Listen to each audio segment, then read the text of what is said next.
pendaftaran P3K Guru Sekolah Garuda resmi dibuka. Apa saja persyaratannya? Dan berapakah besaran gajinya? Mari kita bahas.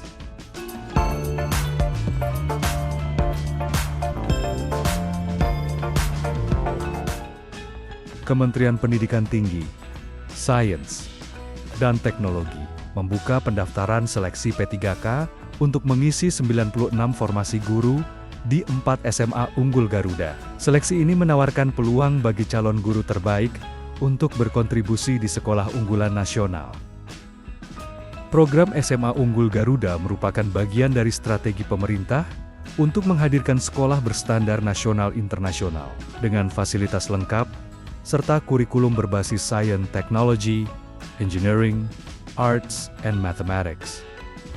Nantinya, guru yang terpilih akan ditugaskan di 4 lokasi baru, dengan masing-masing sekolah menerima 24 guru untuk mata pelajaran inti dan pendukung. Sekolah ini ditempatkan di 4 wilayah prioritas pembangunan pendidikan di Indonesia, yakni SMA Unggul Garuda Belitung Timur di Bangka Belitung, SMA Unggul Garuda Timur Tengah Selatan di NTT, SMA Unggul Garuda Konawe Selatan di Sulawesi Tenggara, dan SMA Unggul Garuda Bulungan di Kalimantan Utara. Setiap mata pelajaran memiliki kuota khusus, seperti 8 formasi untuk bahasa Inggris, matematika, fisika, kimia, dan biologi. Calon pelamar P3K guru wajib memenuhi sejumlah persyaratan administratif dan kualifikasi akademik, antara lain warga negara Indonesia dan berusia maksimal 32 tahun per 1 Mei 2026, tidak berstatus PNS, P3K, P3K paruh waktu, TNI Polri, maupun terlibat politik praktis. Pendidikan minimal S1, D4 dengan IPK minimal 3,25, memiliki sertifikat pendidik atau PPG. Kemampuan bahasa Inggris aktif, dengan skor minimal IELTS 5,5, atau setara, sehat jasmani dan rohani, serta bersedia ditempatkan di seluruh wilayah NKRI, mampu merancang, melaksanakan, dan mengevaluasi pembelajaran berbasis teknologi, bersedia tinggal di lingkungan sekolah asrama selama masa tugas, bebas dari penggunaan narkotika dan obat terlarang.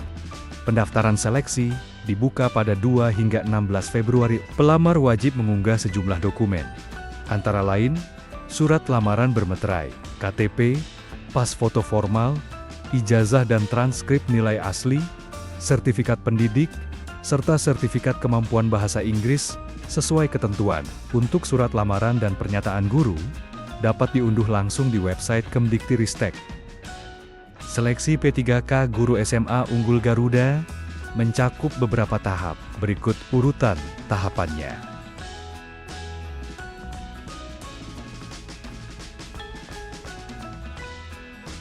Terkait penghasilan, guru yang lolos seleksi akan menerima gaji pokok sesuai struktur dasar gaji P3K berdasarkan peraturan nasional. Selain itu, mengingat sekolah Garuda berstatus sebagai sekolah unggulan nasional, terdapat potensi pemberian insentif atau tunjangan tambahan yang akan diumumkan lebih lanjut oleh pemerintah, dan biasanya tercantum dalam pengumuman resmi atau surat keputusan penerima.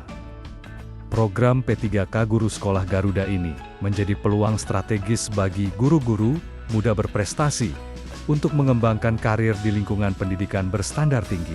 Calon pelamar diimbau mempersiapkan seluruh persyaratan dan dokumen secara matang, agar dapat mengikuti seluruh tahapan seleksi dengan optimal. Walaupun pembukaan formasi P3K ini dipandang sebagai peluang besar bagi tenaga pendidik muda untuk berkontribusi di sekolah unggulan, sejumlah pengamat pendidikan dan praktisi menilai kebijakan ini juga menimbulkan beberapa tantangan kritis yang perlu diperhatikan. Pertama, fokus pada sekolah unggulan seringkali memunculkan pertanyaan tentang pemerataan kualitas pendidikan. Kritik yang berkembang di kalangan publik menyebutkan bahwa keberadaan sekolah unggul seperti Garuda dapat memperlebar kesenjangan antara sekolah elit dengan sekolah negeri biasa, yang selama ini juga kekurangan guru berkualitas dan fasilitas memadai. Kedua, standar kualifikasi guru P3K yang tinggi, seperti memerlukan sertifikat pendidik, dan skor kemampuan bahasa Inggris tertentu. Meskipun bertujuan meningkatkan mutu pengajaran, justru bisa menyulitkan guru-guru honorer di daerah terpencil yang mengalami keterbatasan akses pelatihan dan sertifikasi. Hal ini berpotensi membuat tenaga pendidik unggul cenderung terkonsentrasi di wilayah tertentu, sedangkan daerah tertinggal tetap kekurangan tenaga berkualitas. Ketiga, program ini harus dibarengi dengan sistem pendampingan profesional yang kuat. Rekrutmen yang ketat perlu diimbangi oleh pelatihan lanjutan dan dukungan pembinaan agar guru-guru baru benar-benar mampu menghadirkan kualitas pembelajaran sesuai standar internasional yang diharapkan, terutama dalam konteks pembelajaran berbasis teknologi. Pendidikan berkualitas bukan sekedar hadirnya sarana modern atau guru muda yang kompetitif, tetapi juga keberlanjutan pengembangan kapasitas pendidik melalui pelatihan berkelanjutan dan sistem evaluasi yang objektif. Pemerintah, akademisi, dan pemangku kepentingan pendidikan harus bersinergi untuk memastikan bahwa kebijakan rekrutmen seperti P3K ini benar-benar menghasilkan dampak positif bagi kemajuan mutu pendidikan nasional.